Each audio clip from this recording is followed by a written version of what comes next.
नेपाल की राजनीति में बड़ा बदलाव देखने को मिला है और इसी बीच भारत ने भी कूटनीतिक चाल चल दी है।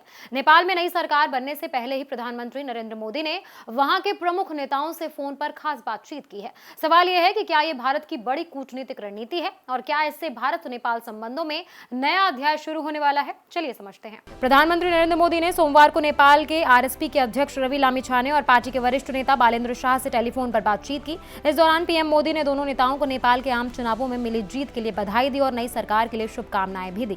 पीएम मोदी ने सोशल मीडिया प्लेटफॉर्म एक्स पर भी इस बातचीत की जानकारी साझा की। उन्होंने अपने संदेश में कहा कि रवि लामिछाने और बालेन्द्र शाह के साथ उनकी बेहद सौहार्दपूर्ण बातचीत हुई।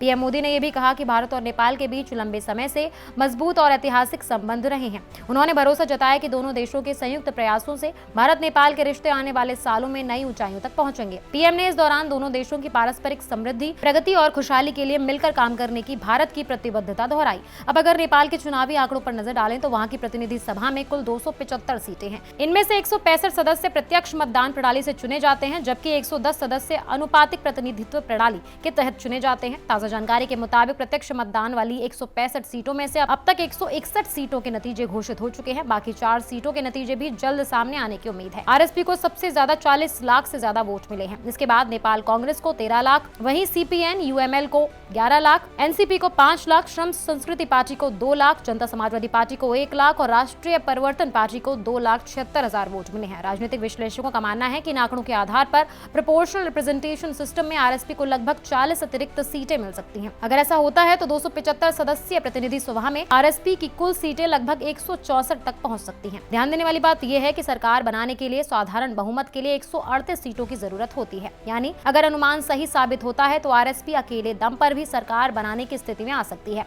नेपाल भारत का एक अहम पड़ोसी देश है और दोनों देशों के बीच सांस्कृतिक, आर्थिक और ऐतिहासिक संबंध काफी गहरे हैं। व्यापार, सुरक्षा और कनेक्टिविटी के कई बड़े मुद्दों पर दोनों देशों का सहयोग जरूरी माना जाता है। ऐसे में नेपाल में बनने वाली नई सरकार और भारत के साथ उसके संबंधों पर पूरे क्षेत्र की नजर टिकी हुई है। कुल मिलाकर नेपाल की राजनीति में बदलाव के संकेत साफ दिखाई दे रहे हैं और इसी बीच प्रधानमंत्री मोदी की ये बातचीत भारत की सक्रिय कूटनीति का संकेत भी मानी जा रही है। अब देखना होगा कि नेपाल में बनने वाली नई सरकार भारत नेपाल रिश्तों को किस दिशा में आगे बढ़ाती है।